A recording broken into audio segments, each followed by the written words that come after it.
Hello, David. Thank you so much for joining this conversation with me. Yeah, hello, Appreciate Audrey. It's so good to be here and so good to see you too. it. Thanks a ton for being here.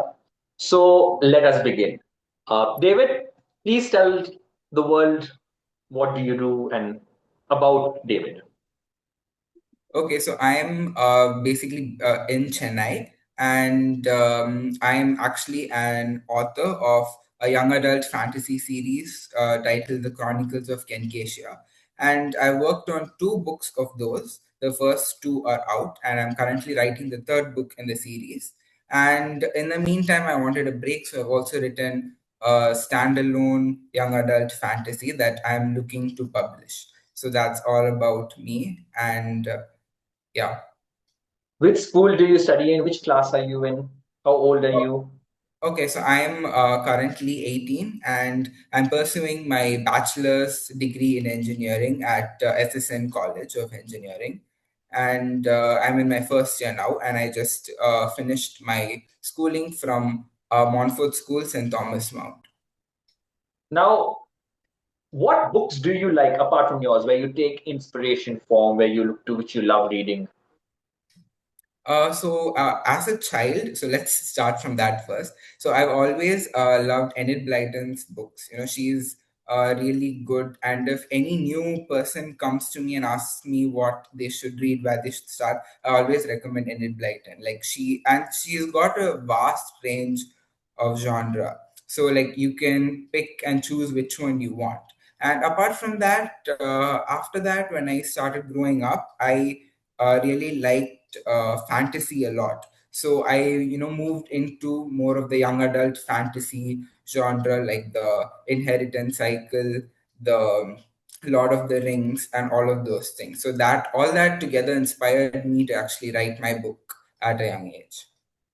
Now, I will tell you something about the inheritance cycle. First of all, it is written by Christopher Paolini. I hope I said the name right. Christopher Paolini, right? Yes. Now, that's the first book I've actually read twice. So it was actually a Oh, trilogy, right? And the yeah. last book, so you have Aragon, you have Brisinga, then you have the inheritance cycle, right? Two books. Yes. Yeah. It was too big to learn. So I was actually learning the Elfish language. Hmm. So do you know what does Brisinga mean? If you're into this. No, I don't know what it means, but I just know that it's the name of his sword, Aragon's sword. So it means fire, right? So in Yeah, the yeah, language because the of the sword flares up when he says its name. Is So that? whenever I come to, when you're in fantasy, and because I specialize in that genre, right? And I love that genre, is have you read the glossary and the language? Same as Yes, in Lord of I the have. Rings? Yeah. Have you ever thought of making your own language, stuff like that? I do have a small glossary at the end of my books too. However, Okay. I didn't go full on into creating a new language. It's just my language is sort of like an amalgamation of some existing languages. That's how I'd like to go about it.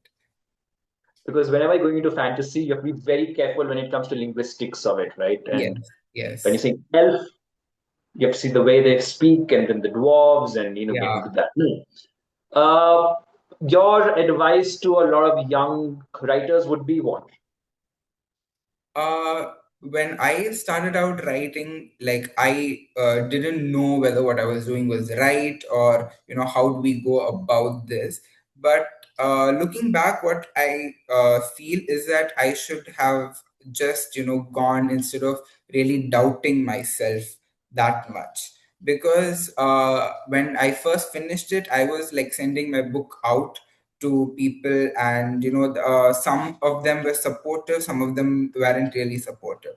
So I feel that you need to listen to only those who are really supportive. Like for example, Harry McClure, he was very supportive of me and was as excited as me to read my work, and also gave me a really nice review for it. So I feel that you need to associate yourselves with people who will inspire you and support you. Like it's the thing where there's this small story where there is a frog who tries to keep jumping high, but then like there are many frogs, and the animals around him, they start to they say that it's not really possible to jump that high. But this frog, only one jumped high, the others all gave up. And it turns out that that frog was actually deaf and couldn't really take in all that negative information. So I feel that you just turn a deaf ear to the negative information, and you just focus on and write, because ultimately when you're done with your book, the worst thing that could happen is that it's not as good as it needs to be, and you can work on that again. There are editors for that. You can edit yourself. You can really learn writing. It's another skill. So I think that's a really good advice that I wish I knew when I first started out, and I wish to tell other young writers out there. So, any series that you're reading right now? Currently, I'm reading the Throne of Glass series. I finished the first book and I'm trying to get on the second book, but every bookstore I go to, I don't know. It's sort of written my fate. I don't know how it is, but they have every other book except the second one. So I'm still trying to get that out. And then I am also in the middle of the Cruel Prince trilogy. I have the first two books. I'm reading the second one, and also I'm reading the Grisha verse, that is the Shadow and Bone trilogy as well.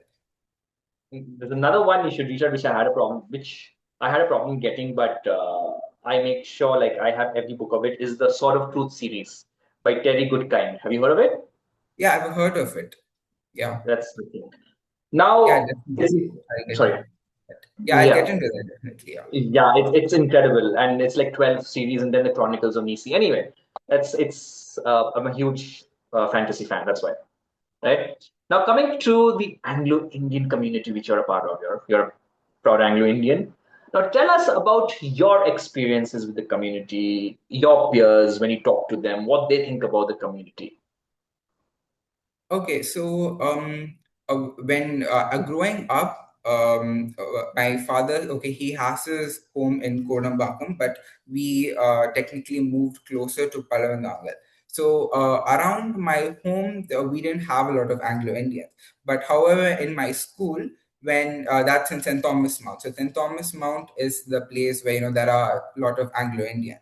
And so in my school, I had a lot of peers who were Anglo Indians, and also my many of my teachers were actually Anglo-Indians. I think from my kindergarten through primary, I had I think I can count three or maybe four Anglo-Indian teachers, and even my friends, many of them that are Anglo-Indian. So what I really like is that we do have as a community have like a different way of talking, and it's like it's unique to us. That is what I immediately feel attracted to. If if we see an elderly uncle, Anglo-Indian uncle or auntie, like they would call you as son and not by your name or something. Like I feel that is really special, and that helps us to bond as a community. So that's something I really admire about them. Now, how do your peers see the community? A lot of other Anglo-Indians, what are their views of it? Okay, so I did have a few friends, and I'm in touch with them as well. Most of them are pursuing their engineering in different colleges, and I'm also a part of the Pallavaram Anglo-Indian the association. So we did have a small meetup the other day. So I went there, and I met a lot of new faces over there. And it turns out that actually another girl I met there, she was actually my senior in school, and she came up to me and spoke to me. So that was a really nice thing to do. And I think this thing is that when we meet our seniors or our juniors from school, and then when we know that we are part of this community, it really gives us something extra to bond to, apart from that. So I think the community has that joy of bringing all of us together. And also, yes, I did grow up with my cousins as well.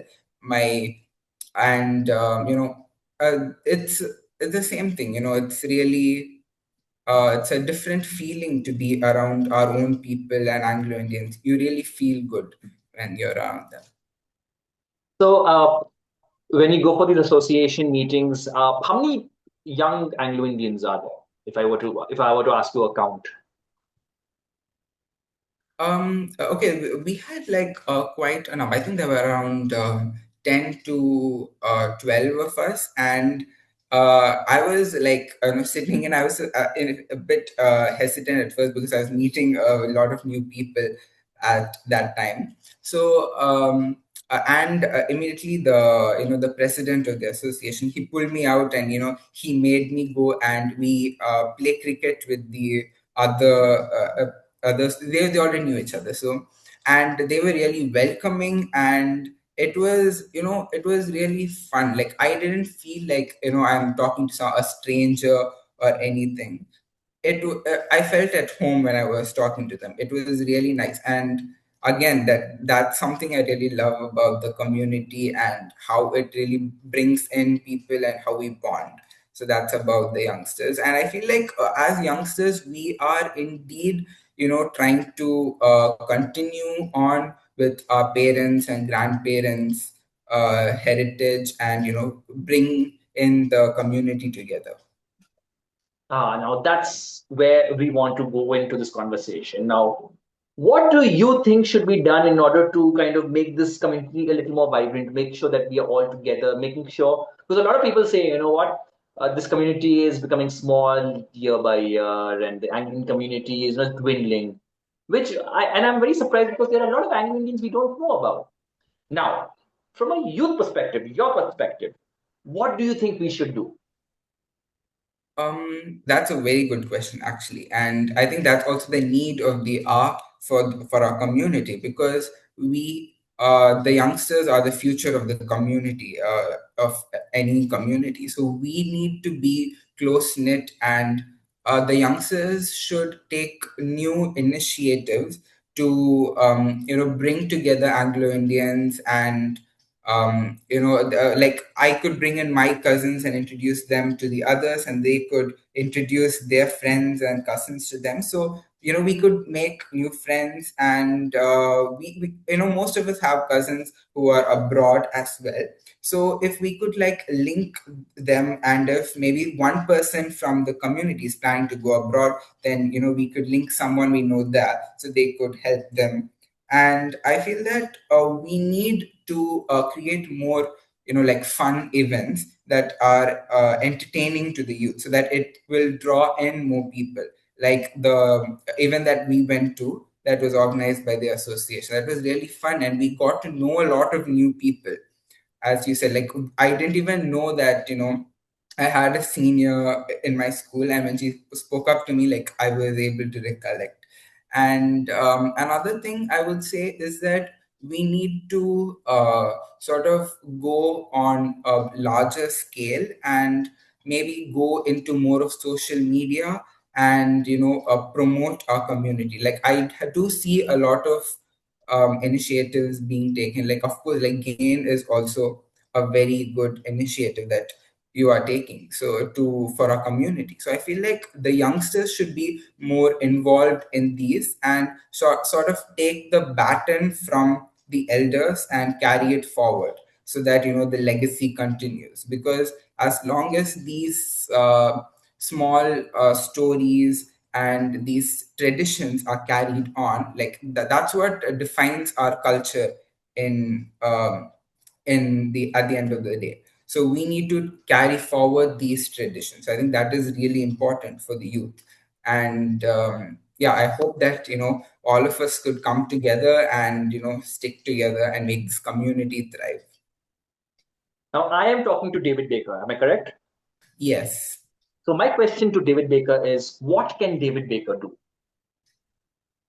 I feel that I can, okay, so I'm a writer, and I did speak to Harry McClear about this as well, and he was telling me that I am the sort of the youngest fantasy writer in the Anglo-Indian community. So Possibly if we could, see other writers out there in the Anglo-Indian community and other people who have similar interests, I feel that, we could sort of come together, and maybe if there are aspiring authors, like I feel that we could have maybe like a 1 or 2 day like a workshop or some course where we can teach them something about writing or something about literature. I feel like that's a really fun thing to do when it comes to me. And and it's always good to inspire the next generation and also the young people out there. So I feel like that's something like I could do and I would really want to do as well. So let's say you are ready. So can I see you as a youth leader in a way? Yeah, I would love to, come forward and help the community in any way I can, and with my writing as well. So let's work on something, David. Is that all right if I have a small project with you? With Gain and Yeah, you, is that all sure. right? Okay. Number one is you're talking about network, and that is what we are doing. So one of our Yes. goals, number one, is we need to have a roundtable conference of not only the youth in India, but we are going to have a roundtable conference about the youth with the youth in Australia, with the youth in England, in Canada, wherever Anglicans are. I want to begin with a roundtable with the youth in Chennai, right? On Yeah. Zoom, if possible. That's easy. I can show that, and then we can have a roundtable on that. Can that be done? Yeah, sure. We could start with, there are many of these small associations, like the major one is divided. So we can get in touch with them. I could get in touch with the president of the Pallavaram branch, and he's very encouraging about these. So I think that could be done. Like we could get in people. I want the magic number. What we are looking at is 7 people. It's Okay. too many people initially. You have a lot of ideas that can really flow out. So we want 7 people initially, and why the number seven? I've just chosen that. We want to hear these guys, and then we go on to the next meet of the next seven. Do you think that can be done? Yeah. Okay. Now, the way I work, the way this whole platform is obviously networking, helping entrepreneurs, helping writers. We want a lot of Anglo Indians to read your book.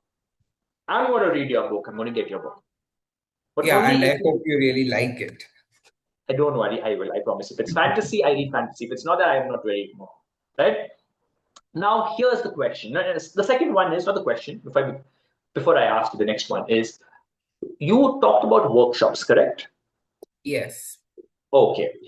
We are looking for every Saturday to have an online workshop through game, right?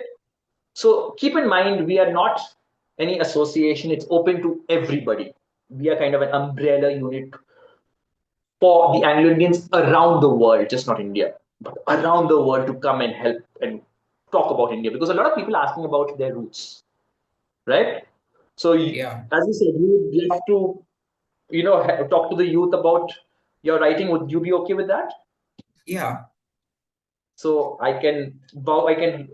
you could actually head a workshop. Is that all right? Yeah. I'd love to do that actually. That's going to be done. Number three, we will be starting. So next week is our Anglo-Indian Aussie week. We are talking to a lot of Australians about the community from Australia. Okay. Following that is Anglo-Indian Youth Week, right? So you're going to be the Okay. first person I'm going to show about the Youth Week, right? It's a week after next. Same time, I want to talk to more Anglo-Indians. Can you give them my number? You have my number, right? Yes, yes. So can you give them my number? Yeah, definitely. I can link you with the people I know. You have you followed us on on social media on Facebook, I'm not on Facebook, but YouTube, I will ask my parents who are on Facebook to get in touch with you. And I have and on, subscribed to the YouTube as well. so forward them what we are doing. Right? Yes. We want to be a little youth heavy, right? And in each place, we want to have these youth leaders coming in because from game, we have to kind of have our distribution process and making sure the right people there. So can I vouch that, or can I be sure that you could help us? Yeah, definitely. I can help in whatever way I can for the welfare of the community. If I were to ask you, as you said, a youth leader, could you draft a program of what you want us to do? If I were to ask you, what could you do? What would you like to ask us? So you're asking me what I Make us would think, want from yeah, you. what would you want from game?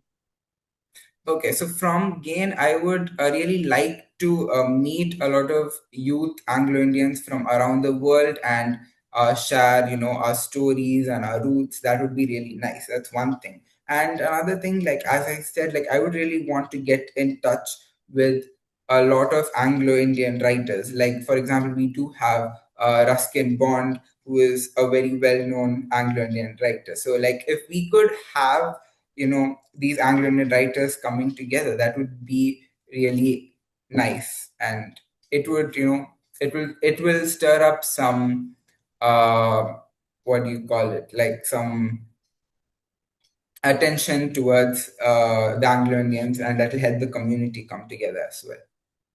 Okay, so have you met Keith Butler by any chance? No, I haven't. Okay, so when you go meet Harry next time, ask Okay. Harry about the book on Anglo Indians which he illustrated. Have you seen that book by any chance? No, I haven't. Okay, so we'll approach a person like Keith Butler who's written a lot of books, Anglo Indian books, and you can actually check that out as well. And we can ask him there, and then we grow our Anglo Indian writing network. Is that all right? Yeah, that'll be wonderful. So, David, thank you so much. I will be in touch with you, right? Yeah. However, we have to work on a schedule. We'll work on a system of how we can get the youth in your place much more involved, right? I Yes. require the youth week to be absolutely full, right? So now, if I were to ask you and tell me how many people could I talk to after, if you could put me in touch with the young people, how many could you put me in touch with? I could put you in touch with four, maybe, or even more of that. Like I would have to, think and get you on that. We'll start with four. Yeah. Okay. I would love to talk to them individually, and Okay. then we will have a group meeting. So the next week would be, say, the youth from Chennai, a group meet, and the Okay. following, say, Saturday, Sunday, if free, we can have all together. Can we have a kind of a session? Yeah, sure. Thanks, David. Appreciate the time taken out. Take care. Do not forget to send pictures and videos. Everybody needs to see them. Yeah. Yeah. Thanks, David. And looking Thank you forward for having to me. telling your story to the world. Thanks, man.